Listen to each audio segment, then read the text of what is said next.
بسم الله الرحمن الرحيم الحمد لله رب العالمين والصلاة والسلام على سيد الأنبياء وخاتم النبيين وعلى آله وصحبه أجمعين أما بعد فأعوذ بالله من الشيطان الرجيم بسم الله الرحمن الرحيم ورفعنا لك ذكرك وقال النبي صلى الله عليه وسلم لا يؤمن أحدكم حتى أكون أحب إليه من والده وولده والناس أجمعين صدق الله العظيم وصدق رسوله النبي الكريم ونحن على ذلك من الشاهدين والشاکرین۔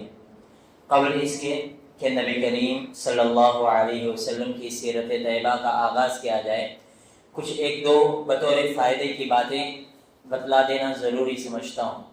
دیکھو، ہمارا تعلق نبی کریم صلی اللہ علیہ وسلم سے بہت مضبوط ہونی چاہیے۔ اگر اس تعلق کی مضبوطی کے اندر کمزوری ہے تو جنت کا راستہ اور اللہ تبارک و تعالیٰ کی رضا کا راستہ ہمیں حاصل نہیں ہوتا۔ اگر ہمیں اللہ کی رضا چاہیے، اللہ کی خوشنودی چاہیے، تو ہمیں ضروری ہے کہ وہ راستہ رسول اللہ صلی اللہ علیہ وسلم سے ہو کر جاتا ہے، تو رسول کی زندگی ہماری زندگی بن جائے، رسول کا چلنا اٹھنا بیٹھنا کھانا پینا یہ ساری کی ساری ہماری زندگیوں میں آ جائے۔ دوسری بات یہ ہے کہ اگر ہم جنت میں جانا چاہتے ہیں تو جنت کا پاسپورٹ بھی ضروری ہے۔ جنت کا پاسپورٹ لا الہ الا اللہ ہے۔ لا الہ الا اللہ اگر کوئی شخص دنیا میں نہیں کہا اور بے شمار نیکیاں کر رہا ہے، بے شمار فنڈز اکٹھے کر رہا، چیریٹی کر رہا، صدقہ کر رہا، کوئی فائدہ نہیں، کچھ کام آنے والا نہیں جب تک کہ لا الہ الا اللہ کا پاسپورٹ ہمارے پاس نہ ہو۔ اور اس کے اوپر ویزے کے لیے ضروری ہے کہ محمد رسول اللہ، ہماری اس امت کی کامیابی کے لیے محمد رسول اللہ کا ویزا بھی ہو، تب جا کر ہمیں وہاں پر مقیم ہونے کا فائدہ ہوگا، اس سے پہلے ہرگز نہیں ہے۔ ہمارا تعلق اگر نبی سے ہے تو کیا ہوگا؟ اس کو علامہ اقبال شاعر مشرق، بہت بڑے شاعر گزرے ہیں، وہ فرماتے ہیں کہ محمد سے وفا تو نہیں تو ہم تیرے ہیں۔ یعنی اللہ تبارک و تعالیٰ بندوں سے فرما رہے ہیں کہ کی محمد سے وفا تو نہیں تو ہم تیرے ہیں، یہ جہاں کیا چیز ہے لوح و قلم تیرے ہیں۔ جہاں یعنی دنیا، یہ دنیا کیا چیز ہے؟ اگر تم محمد سے وفا کرو گے تو لوح و قلم یعنی تقدیر بھی تمہارے حوالے کر دی جائے گی، یعنی اللہ کی رضا تمہاری رضا کے مطابق اور تمہارے فیصلے اللہ، یعنی ایک دوسرے کے موافق ہو جائیں گے۔ یہ سب کچھ کس کے بدولت ہوگا؟ نبی کریم صلی اللہ علیہ وسلم سے ہماری ذات، آپ کی ذات سے کنیکشن مضبوطی ہوگی۔ بہرحال یہ تو فائدے کی بات ہے۔ اب تک گزشتہ ہفتہ نبی کریم صلی اللہ علیہ وسلم کی 35 سالہ 35 عمر، یہاں تک کی زندگی آپ کے سامنے مختصر طور پر رکھ دی گئی ہے۔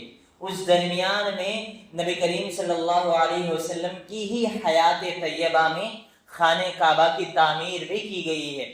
جو خانہ کعبہ بیت اللہ مسجد حرام ہے، جو 4 کونی دیواریں ہیں، اس کو اثر نو تعمیر بھی کیا گیا، اور اس تعمیر کے اندر کیا کیا پروسیس ہوئے، کیا کیا واقعات ہوئے، وہ بھی آپ کے سامنے سنا دیے گئے۔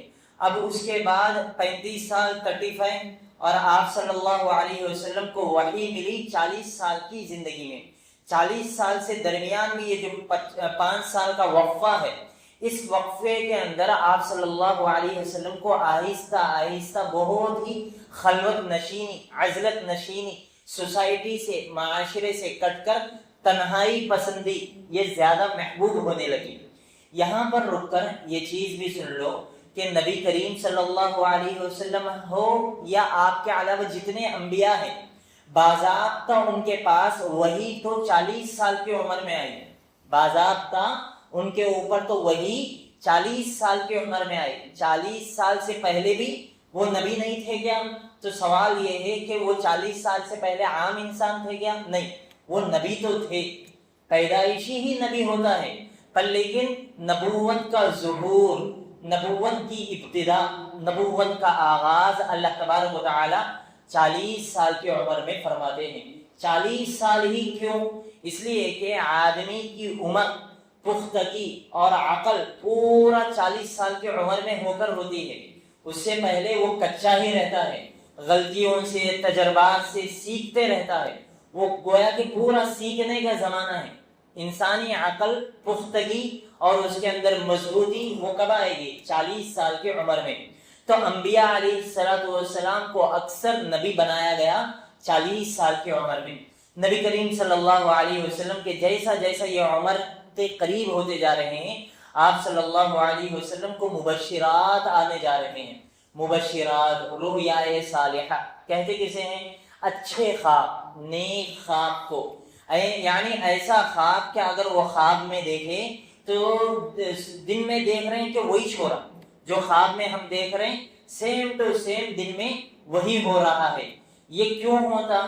یہ آہستہ آہستہ کر کے وہ بندہ جو سچا ہو، جس کی بات بھی سچا ہو، جس کا عمل بھی سچا ہو، ان کے ساتھ اللہ تبارک و تعالی مبشرات کا سلسلہ جاری فرماتے ہیں۔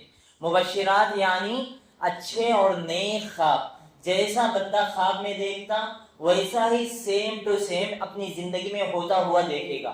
اس کو رؤیا صالحہ کہتے ہیں، نیک خواب۔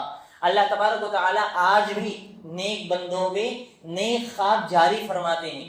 یہ اللہ تبارک و تعالیٰ کا اپنا فضل ہے بندوں پر۔ بہرحال تو اللہ کے نبی صلی اللہ علیہ وسلم آہستہ آہستہ خلوت نشینی، سوسائٹی سے کٹ کر عبادت کرنے میں بہت مصروف ہو گئے، اور ان 40 سالہ زندگی میں کبھی بھی آپ صلی اللہ علیہ وسلم نے نہ بتوں کو چھیا، نہ ہی ان کے پاس جو پرساد وغیرہ رکھا ہوا کبھی نہیں کھاتے، اور بلکہ خانے کعبہ کے اندر 360 بت رکھے ہوئے ہیں، پر لیکن کبھی آپ صلی اللہ علیہ وسلم نے نہیں چھیا، بلکہ فطرتاً آپ صلی اللہ علیہ وسلم طبعاً اس سے نفرت کرتے ہیں۔ کیوں؟ اس لیے کہ وہ نبی ہیں اور نبی بننے والے ہیں۔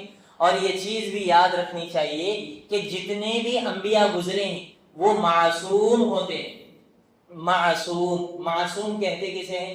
معصوم یعنی ان سے کبھی غلطی نہیں ہوتی، ان سے کبھی بھی غلطی نہیں ہوتی۔ اگر غلطی سے بھی غلطی ہو جائے تو اللہ تعالیٰ فوری متنبع فرما دے گا، فوری ان کو متنبع فرمائے گا، اور وہ غلطی پر ٹکے ہوئے نہیں رہتے۔ ہمارا یہ عقیدہ ہے کہ نبی صلی اللہ علیہ وسلم ہو یا نبی کے علاوہ جتنے انبیاء گزرے ان سے کبھی بھی غلطی نہیں ہوتی۔ اس کے علاوہ آج بہت سے لوگ ہیں جو معاذ اللہ انبیاء کو ہماری طرح انسان سمجھتے ہیں، اور ان کی غلطیاں اور کیڑے نکالتے رہتے ہیں اور اپنا ایمان برباد کر لیتے ہیں۔ اس لیے ہمیشہ ہمارا یہ عقیدہ پختگی کے ساتھ رہنا ہے کہ انبیاء سے کبھی بھی غلطی ہرگز نہیں ہوتے، بلکہ لیغفر اللہ ما تقدم من ذنبک وما تأخر، کہ آپ کے اگلے پچھلے سارے کے سارے گناہ معاف، بلکہ معصوم ہیں، ایک غلطی بھی نہیں ہوتی۔ تو انبیاء علیہ السلام فطرتاً ایک ایسا سوسائٹی، آپ تصور کرو کہ ایک ایسا سوسائٹی، ایک ایسا معاشرہ جہاں پر زنا، بدکاری، حیا، اور اسی طرح ہے نا ننگے ہو کر پھرنا، اور اسی طرح ہے نا چوری کرنا، ڈکیتی کرنا، جھوٹ بولنا، قتل کرنا ایک عام رواج ہے۔ اس سوسائٹی کے اندر آپ صلی اللہ علیہ وسلم تنہا ایک ایسے فرد تھے جو ان ساری چیزوں سے طبعاً نفرت بھی کرتے تھے اور ان ساری چیزوں سے دور رہتے تھے۔ اور آہستہ آہستہ کر کے جب نبوت کا زمانہ آیا تو آپ صلی اللہ علیہ وسلم غار ہیرا، ایک پہاڑ کے اوپر ایک غار ہے، اس غار کا نام غار ہیرا ہے۔ آپ صلی اللہ علیہ وسلم اپنا کچھ دن کے واسطے توشہ لے لیتے اور لے کے جا کر وہاں پر خلوت نشینے میں غور و فکر کرتے ہیں، عبادتیں کرتے ہیں، ذکر و اذکار کرنے میں مصروف رہتے، اور آپ صلی اللہ علیہ وسلم سوچتے رہتے کہ اس دنیا کا پیدا کرنے والا کون، اور اس کے مخلوقات کو پڑھنے والا کون، اور پیدا کیے تو کیوں پیدا کیے گئے، یہ ساری کی ساری چیزیں سوچتے رہتے، عبادتوں میں مصروف تھے۔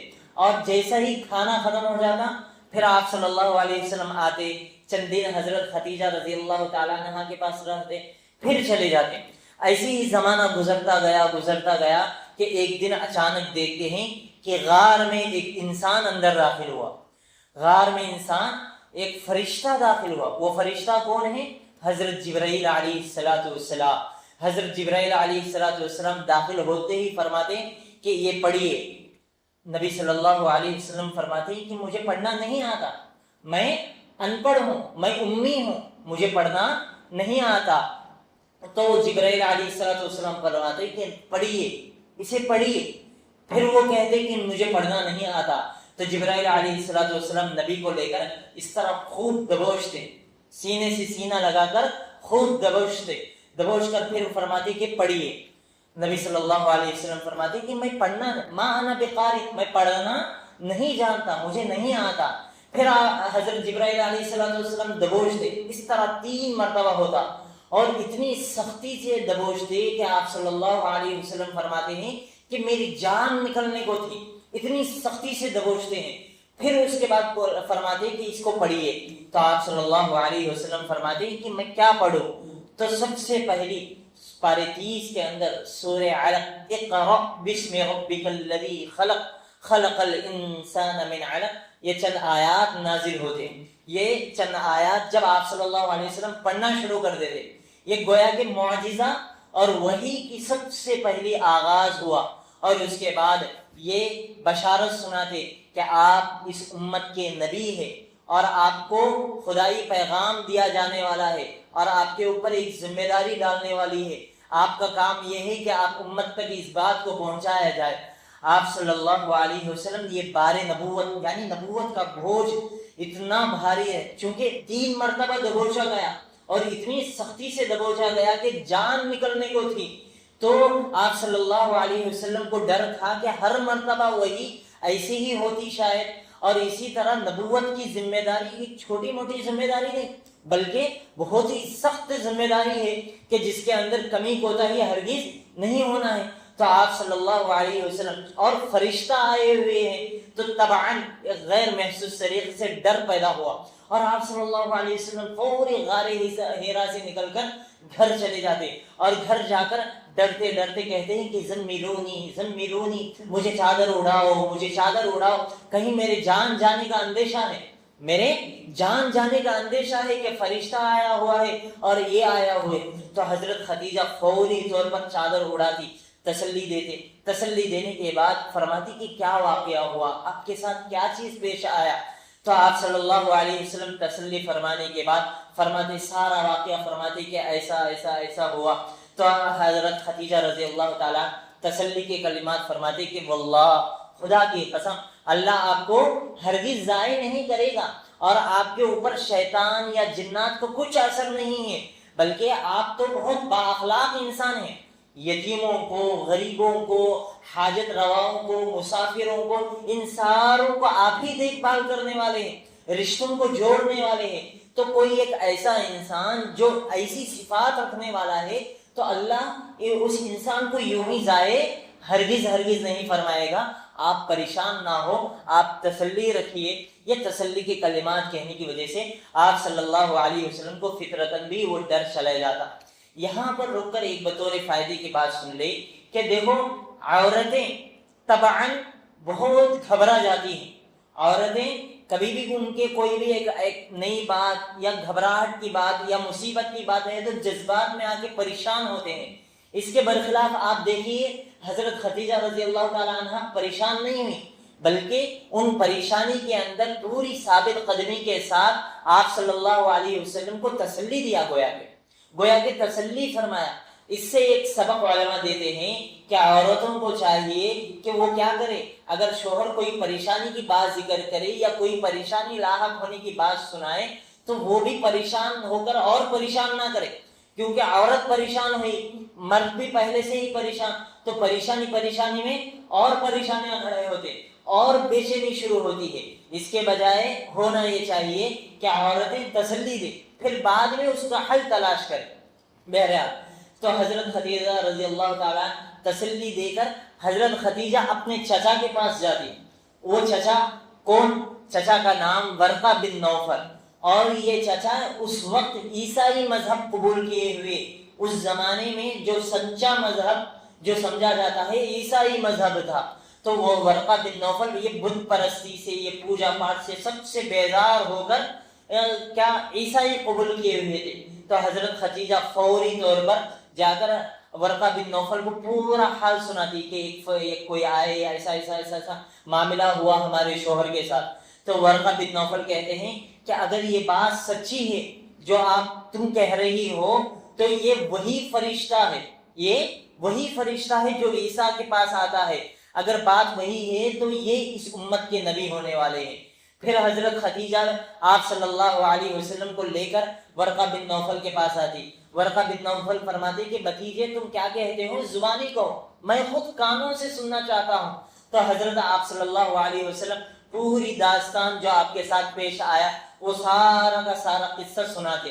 تو ورقہ بن نوفل کہتے کہ اگر تم جو بات کہہ رہے ہو سچے ہیں تو یا جان رکھو کہ تم نبی ہونے والے ہو، اور کاش کہ میں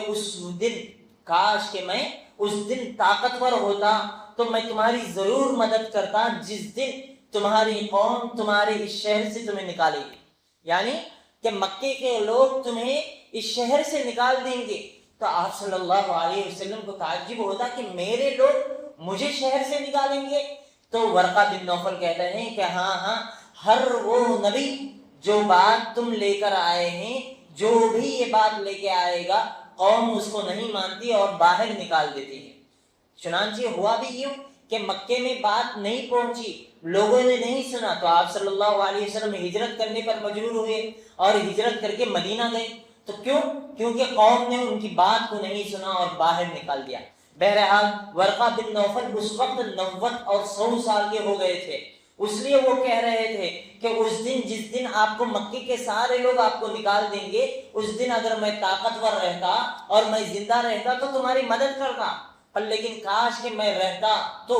پر لیکن ورقہ بن نوفل کا فوری ہی انتقال ہو گیا اور انہوں نے آپ کو تسلی دی۔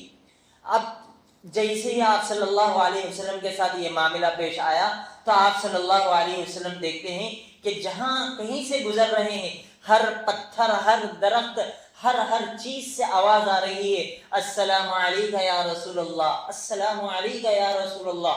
آپ صلی اللہ علیہ وسلم پریشان بھی حال ہے، ایک دم ایک آواز آتی آسمان سے، السلام علیکہ یا رسول اللہ۔ آپ صلی اللہ علیہ وسلم اپنی نگاہ اٹھاتے ہیں تو حضرت جبرائیل علیہ السلام اپنی اصلی شکل میں، دیکھو جبرائیل علیہ السلام ہمیشہ آپ صلی اللہ علیہ وسلم کے پاس انسانی شکل میں آتے ہیں، انسانی شکل میں آ کر پیغام پہنچاتے ہیں، مگر اس وقت جس وقت یہ واقعہ پیش آ رہا ہے اپنی اصلی شکل میں تھے۔ فرماتے ہیں کہ جبرائیل علیہ السلام کے 600 پر ہے اور یہ سارا آسمان کو گھیرے ہوئے ہیں وہ، اور وہ ایک کرسی پر رونق افروز ہے اور کہہ رہے ہیں السلام علیکہ یا رسول اللہ۔ ظاہر سی بات ہے کہ ایک انسان اگر وہ حالت دیکھے تو طبعی طور پر گھبراہٹ ہوتی ہے، جان کا اندیشہ، وہ بھی فرشتے کو اپنی اصل حالت میں دیکھے تو انسان تو تاب نہیں لا سکتا۔ آپ صلی اللہ علیہ وسلم بھی بے چین ہو کر فوری اپنے گھر جاتے، زملونی زملونی، مجھے چادر اڑا دو، مجھے چادر اڑا دو، میری جان کا اندیشہ ہے، میری جان کا اندیشہ ہے۔ تو اس وقت فوری طور پر یہ آیتیں نازل ہوتی، جبرائیل علیہ السلام یہ آیتیں لے کر آتے، یا ایھا المدثر قم فانذر وربک فکبر، اے چادر اوڑھنے والے، اے چادر اوڑھنے والے، یاد رکھ لو، اٹھیے اور اپنا رب کا پیغام لوگوں کو سنائیے۔ چنانچہ آپ صلی اللہ علیہ وسلم اس کے بعد آہستہ آہستہ اس پیغام کو، جو دعوت کی ذمہ داری، نبوت کی ذمہ داری آپ صلی اللہ علیہ وسلم پر دی گئی تھی، آپ صلی اللہ علیہ وسلم آہستہ آہستہ مخصوص لوگوں کو بڑی خفیہ طریقے پہ، رازدارانہ طریقے پہ لوگوں کو سناتے تھے۔ سب سے پہلے اپنی بیوی کے سامنے اسلام پیغام، اسلام کی دعوت رکھی تو سب سے پہلے آمنا وصدقنا، حضرت خدیجہ رضی اللہ تعالیٰ نے اسلام لے آئی۔ کیوں؟ اس لیے کہ حضرت خدیجہ کو پہلے سے ہی علم تھا کہ آپ نبی ہونے والے ہیں۔ ورقہ بن نوفل بھی پہلے ہی تصدیق کرے تھے۔ پھر آپ صلی اللہ علیہ وسلم کو زمانے جاہلیت میں بھی دیکھ لیا تھا کہ 2 فرشتے آپ کے اوپر سایہ کیے ہوئے تھے، تو بے شمار چیزیں دیکھ لی تھی، تو انہیں یقین تھا کہ آپ نبی ہیں، آپ سچے ہیں۔ اس لیے سب سے پہلے آپ کی گھر والی حضرت خدیجہ رضی اللہ تعالی عنہ ایمان لے آتی۔ آپ کے بعد آپ کا غلام زید بن حارثہ یہ ایمان لا لیتے. پھر آپ ہی کی پرورش میں تربیت میں پلنے والے حضرت علی رضی اللہ تعالیٰ عنہ بھی ایمان لے آتے. اس کے بعد آپ کے جو سب سے خاص الخاص رفیق دوست تھے، بہت جگری دوست جسے کہتے ہیں، وہ حضرت صدیق رضی اللہ تعالیٰ، ابو بکر صدیق رضی اللہ تعالیٰ، ان کو آپ صلی اللہ علیہ وسلم رازدارانہ طریقے پر بات پہنچاتے. تو حضرت ابو بکر رضی اللہ تعالیٰ بھی سب سے پہلے لبیک کہنے والے تھے. چنانچہ سب سے پہلے اگر نوجوان مردوں میں ایمان لانے والے ہیں تو وہ حضرت ابو بکر ہے. عورتوں میں سب سے پہلے ایمان لانے والے ہیں تو وہ حضرت خدیجہ ہے. بچوں میں سب سے پہلے ایمان لانے والے ہیں تو وہ حضرت علی ہے. اور اگر غلاموں میں، چونکہ اس زمانے میں غلاموں کا بھی سسٹم تھا، غلاموں کا رواج تھا، تو غلاموں میں سب سے پہلے ایمان لانے والے حضرت زید بن حارثہ. یہ 4-5 افراد یہ ایمان لائے اور آہستہ خفیہ طور پہ حضرت ابو بکر رضی اللہ تعالیٰ نے ایمان بھی لا لی اور دوسروں کو بھی دعوت دینے کا آغاز فرمائے. چونکہ حضرت ابو بکر رضی اللہ تعالیٰ تجارت کا کاروبار، کپڑوں کا کاروبار کرتے تھے اور پورے مکے کے اندر حضرت ابو بکر بہت شریف انسان مانے جاتے تھے. اور حضرت ابو بکر ایک ایسی شخصیت ہے جنہوں نے کبھی بھی شراب کو ہاتھ نہیں لگایا، نہ اسلام لانے کے بعد نہ اسلام سے پہلے. بہت شریف انسان مانے جاتے تھے. تو چونکہ شریف تھے تو مکے کے اکثر بڑے بڑے لوگ آپ سے مشورہ کرنے، کام دھام کے اندر تجربے حاصل کرنے آپ کے پاس آتے تھے. تو حضرت ابو بکر ان میں سے جو بہت معتبر انسان، بہت خاموش مزاج انسان، جو آدمی رہتا اس کو انتخاب کر کے آہستہ طریقے سے دعوت پہنچاتے. دیکھو یہ وہ جو بت ہے، یہ بتوں کی بات غلط ہے، سچا پیغام تو یہ ہے کہ اللہ ایک ہے، اس کی بات ماننا، اور محمد بن عبداللہ یا رسول اللہ ہے، اللہ کے بھیجے ہوئے رسول ہے، ان کی بات ماننا. اگر وہ آدمی یا تو ایمان لا لیتا، اگر ایمان لانے سے انکار کرتا تو ابو بکر کہتے کہ اگر تم ایمان نہیں لاتے تو اپنی جگہ اس بات کو خاموش رکھو، لوگوں کو بتاتے نہ پھرو، خاموش رہو. رازدارانہ طریقے پر اس طرح کر کے آہستہ آہستہ پیغام پہنچاتے جا رہا تھا. اسلام کا سلسلہ چلتا تھا. حضرت ابو بکر رضی اللہ تعالیٰ نے اس طرح دعوت و تبلیغ کر رہے تھے اور آپ کی اس اثر سے بے شمار لوگ اسلام لائے. خفیہ طور پر حضرت ابو بکر رضی اللہ تعالیٰ نے بے شمار لوگوں کو اسلام، جتنے عشرہ مبشرہ ہیں، حضرت عبد الرحمن بن عوف، سعید، سعد، ابو وقاص، طلحہ، عبیدہ، یہ سارے کے سارے لوگ کون ہیں؟ حضرت ابو بکر ہی کی مشورے سے، ابو بکر ہی کی ترغیب دلانے سے ایمان لائے. اس طرح کر کے آہستہ آہستہ بات پہنچ رہی تھی اور لوگ بھی، کفار بھی بات سن رہے تھے، پر لیکن ریاکشن، ابھی ایکشن نہیں لیے. بس ایک بات اڑ رہی ہے، لوگ کہہ رہے ہیں، لوگ کر رہے ہیں، کچھ کام ہو رہا ہے، پر لیکن ابھی مار توڑ یا انکار کرنا ابھی وہ بات نہیں. یہاں تک کہ 3 سال زمانہ اسی میں گزرا. 3 سال تک اسی طرح پیغام بھی آہستہ آہستہ آ رہا تھا اور آہستہ آہستہ پیغام پہنچا رہا تھا. یہاں تک کہ اللہ تبارک و تعالیٰ کی آیت نازل ہوئی، وَأَنذِرْ عَشِيرَتَكَ الْأَقْرَبِينَ. اب آپ اپنے رشتہ داروں کو ڈرائیے، اب آپ علی الاعلان دعوت کیجیے. چنانچہ آپ صلی اللہ علیہ وسلم کا جیسے ہی یہ آیت نازل ہوئی، آپ صلی اللہ علیہ وسلم پہاڑ پر تشریف لے کے جاتے، صفا پہاڑ پر چڑھے جاتے. اس زمانے کے اندر کوئی بھی اہم اعلان کرنا، آج کل کی طرح واٹس ایپ یا نہیں تو اسٹیٹس یا لکھ کے لگا دینا ویسا تو نہیں، پر لیکن اس زمانے میں اہم اعلان، بہت ضروری اعلان کرنا رہتا تو اس زمانے میں طریقہ یہ تھا کہ ایک آدمی پہاڑ پر چلے جاتا، پہاڑ پر چیخ چیخ کر سارے لوگوں کو جمع کرتا. جب سارے لوگ، بڑے بڑے لوگ اکٹھا ہوتے تب پیغام پہنچائی جاتی، تب بات رکھی جاتی، تو اس کے ذریعے پورے شہر میں وہ بات پہنچتی. تو آپ صلی اللہ علیہ وسلم بھی پہاڑ پر چڑھ گئے. پہاڑ پر چڑھ کر چیخ چیخ کر لوگوں کو بلائے، یا بنی عبد المطلب، یا بنی ہاشم، یا بنی فلاں، یا بنی فلاں، یا بنی، اے فلاں خاندان والے، اے فلاں خاندان والے. اس طرح کہہ کے سارے لوگوں کو اکٹھا کیے. جب سارے لوگوں کو اکٹھا کیے تو آپ صلی اللہ علیہ وسلم نے سب سے پہلے اپنی ذات کو پیش کیا. فرمایا کہ لوگوں، میں تمہارے درمیان 40 سال رہا ہوں، تم نے مجھے کیسا پایا؟ یعنی میں تمہارے درمیان 40 سال ہوں، میں اچھا ہوں، کیسا انسان ہوں، ذرا بتاؤ. سارے کے سارے لوگ کہنے لگے کہ آپ تو امین ہیں، آپ صادق اور سچے ہیں، امانت دار ہیں، کبھی بھی آپ وعدہ خلافی کرنے والے ہیں نہیں، بہت پکے انسان ہیں۔ تو آپ صلی اللہ علیہ وسلم نے فرمایا کہ میں پہاڑ پر ٹھہرا ہوا ہوں، اگر میں یہ کہوں کہ میرے پیچھے سائڈ ہے، میرے پیٹھ کے پیچھے ایک ایسی لوگ ہے، ایک ایسے قوم ہے جو فوری تم پر حملہ کرنے والی ہے، جو تمہارے اوپر حملہ کرنے والی، جنگ کرنے والی ہے، تو کیا میری اس بات کو تم مانو گے؟ سب نے کہا کہ ہاں ہاں ضرور مانوں گے، کیونکہ آپ تو سچے ہیں اور آپ پہاڑ کے اوپر ٹھہرے ہوئے ہیں، تو آپ کو دونوں سائڈ زیادہ معلوم ہے کہ کس سائڈ کیا ہو رہا ہے، ہم تو آپ کی بات مانیں گے۔ تو اس وقت آپ صلی اللہ علیہ وسلم نے فرمایا قولوا لا الہ الا اللہ، کہ اے لوگوں لا الہ الا اللہ کہہ لو تو تم کامیاب ہو جاؤ گے۔ تو سب سے پہلے انکار کرنے والا آپ ہی کا چاچا ابو لہب تھا، اس نے کنکریاں اٹھائی اور آپ صلی اللہ علیہ وسلم پر پھینک کر مارا، تبا لگا الہذا جمعتنا، کہ برباد ہو، کیا تم ہمارے کو اس واسطے جمع کرے، ایسی کاموں کے واسطے جمع کرے، ہمارے بتوں کو چھوڑ کے تمہاری ایک اللہ کی بات مانے۔ تو سب سے پہلے انکار کرنے والا آپ کا چاچا تھا، اور سب سے زیادہ سختی سے انکار کرنے والے عورتوں میں ابو لہب کی بیوی تھی جمیلہ، اس کا نام بنت جمیلہ تھا۔ تو یہ اور ابو لہب، یہ دونوں چونکہ آپ کے پڑوسی بھی تھے، آپ صلی اللہ علیہ وسلم کا مکے کے گھر میں جہاں گھر تھا اس کے بازو ہی ابو لہب کا گھر تھا۔ تو یہ ابو لہب اور بھی بڑے بڑے سرداران قریش اس وقت سے آہستہ آہستہ آپ صلی اللہ علیہ وسلم کو ستانا شروع کرے، اور جو لوگ آپ پر ایمان لا رہے ہیں اور جو لوگ آپ کی دعوت کو قبول کر رہے ہیں، ان سب کو ستانا، مارنا، توڑنا، ہر طرح سے جس سے جیسا ہو سکا ویسا کر کے اس کام کو روک دینا چاہ رہے تھے، اسلام کو دبا دینا چاہ رہے تھے اور اسلام کو مٹا دینا چاہ رہے تھے۔ پر لیکن اسلام یہ ہے کہ خوب ہلو آہستہ آہستہ پہلتا ہی چلا گیا، یہاں تک کہ وہ دن بھی آیا کہ ہم بھی اسلام کے لائے۔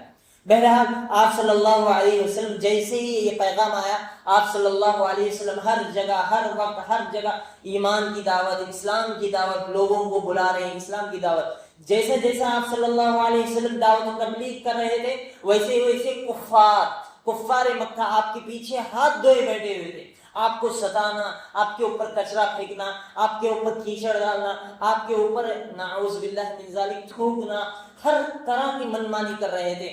آپ ذرا تصور کریں، آج ہمارے اوپر کوئی ارے تورے کہتے تو ہمارا خون کھول جاتا کہ تم مجھے کیسا بولتا، ارے تورے تم میرے کو کیسا بولتا۔ پر لیکن ہمارے نبی کیا صبر کرے، کیا گردہ اور کیا جگر تھی کہ آپ صلی اللہ علیہ وسلم نے ان سارے تکالیف کو برداشت کیا۔ آپ صلی اللہ علیہ وسلم جس راستے سے گھر جاتے اس راستے پر کانٹے بچھائے جاتے تھے۔ یہ تو حال آپ صلی اللہ علیہ وسلم کا تھا۔ آپ کے علاوہ جتنے لوگ تھے، خواہ وہ غلام ہو خواہ وہ آزاد ہو، سارے کے سارے لوگ ستائے جاتے تھے۔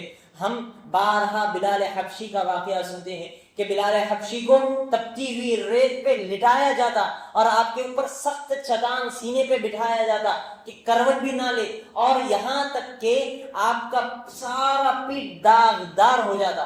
حضرت خباب رضی اللہ تعالی عنہ کو آگ کے انگاروں پر لٹایا جاتا کہ وہ آگ کے انگارے آپ کی چربی سے بجھ جاتے، یہاں تک جب تک نہیں چھوڑا جاتا۔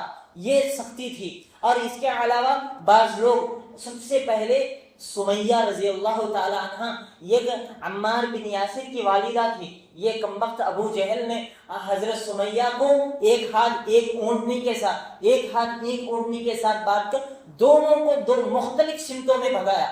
تو دونوں چیرنے کی وجہ سے سب سے پہلے انتقال اور شہید حضرت سمیہ کا ہوا۔ پر لیکن کسی صحابی نے بھی جب اسلام لا لیا، اسلام کو نہیں چھوڑا، سارے کے سارے لوگ اسلام پر مضبوط سے جمے رہے، یہاں تک کہ اور دیگر صحابہ کو پانی میں ڈوبونا یا نہیں تو الٹے لٹکا کر آپ کی ناکوں کے اندر دھواں دینا، آگ کا دھواں دینا، بے شمار تکالیف، بے شمار، پر لیکن صبر سے کام رہے، صبر سے جمے رہے۔ ایک مرتبہ بہت زیادہ سختی ہوئی تو آپ صلی اللہ علیہ وسلم کی خدمت میں لوگ داخل ہوئی، اے اللہ کے نبی، آپ نبی ہیں، ہم رسول ہیں، اور یہ کفار غلط دین پر ہیں، ہم اچھے دین پر ہیں، اور ہم پہ یہ تکلیفیں، یہ مصیبتیں کیوں؟ اتنا ہم پریشان حال ہیں، آپ اللہ سے دعا کیوں نہیں کریں؟ تو اللہ کے نبی صلی اللہ علیہ وسلم مسکرانے لگے اور فرمانے لگے کہ لوگوں تم جلد بازی کر رہے ہو، اس سے پہلے کے لوگ تو تم سے پہلے کے لوگ تو ایسے تھے کہ انہیں لایا جاتا اور آرے سے چیرا جاتا اور ان کے سروں کو لوہے کی کنگھیوں سے کھینچا جاتا، ان کے گوشت کو چیرا جاتا، پھر بھی وہ لوگ دین پر جمے رہے، اور تم اتنی ہی مصیبتوں میں بے چین ہو رہے ہو، صبر کرو۔ دیکھو اتنا بڑا صبر کرنے کے بعد بھی صبر، اللہ صبر کرتے رہو یہاں تک کہ اللہ کی نصرت قریب ہے۔ یہ زمانہ آہستہ آہستہ گزرتا گیا، پھر بھی لوگ اسلام لاتے چلے جا رہے، اسلام لاتے جا رہے۔ کیوں؟ کیونکہ آپ صلی اللہ علیہ وسلم کی قرآن اور آپ کی تعلیمات، آپ کے اخلاق یہ ایسے تھے کہ لوگوں کی دلیں اپنے آپ مائل ہوتے جا رہی تھی، اپنے آپ صلی اللہ علیہ وسلم کے دین کو قبول کرنے پر آمادہ کر رہی تھی، تو لوگوں کا جمع آہستہ آہستہ بڑھتے گا، یہاں تک کہ سرداران قریش کے جو بڑے بڑے سردار تھے، ان میں سے بھی جو مضبوط مانے جاتے تھے، وہ لوگ بھی آہستہ آہستہ کر کے اسلام لاتے چلے جا رہے، اسلام لاتے چلے رہے، یہاں تک کہ یہ زمانہ 7 سال تک گزرا۔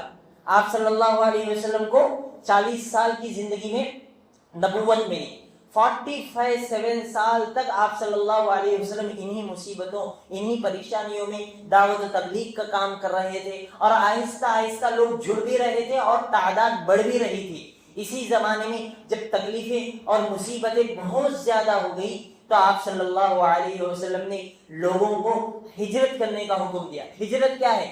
اپنے وطن کو چھوڑ کر دین کے خاطر، دین پر عمل کرنے کے لیے وطن کو چھوڑ کر کہیں اور ملک اور شہر میں جا کر بس جائے، تاکہ وہاں پر رہ کر اپنے دین پر، اللہ پر اور رسول کی تعلیمات کے مطابق اپنی زندگی امن و امان کے ساتھ گزارے۔ چنانچہ جیسے ہی آپ صلی اللہ علیہ وسلم نے حکم فرمایا، سب سے پہلے ایک ہجرت حبشہ ہوا، اس طرح 2 مرتبہ ہجرت حبشہ ہوئی۔ اس کے علاوہ اور بھی تفصیلات ہیں، چونکہ وقت زیادہ ہو گیا، انشاءاللہ العزیز بقیہ واقعات اگلے ہفتے اگلے اتوار سنائی جائے گی۔ السلام علیکم ورحمۃ اللہ وبرکاتہ۔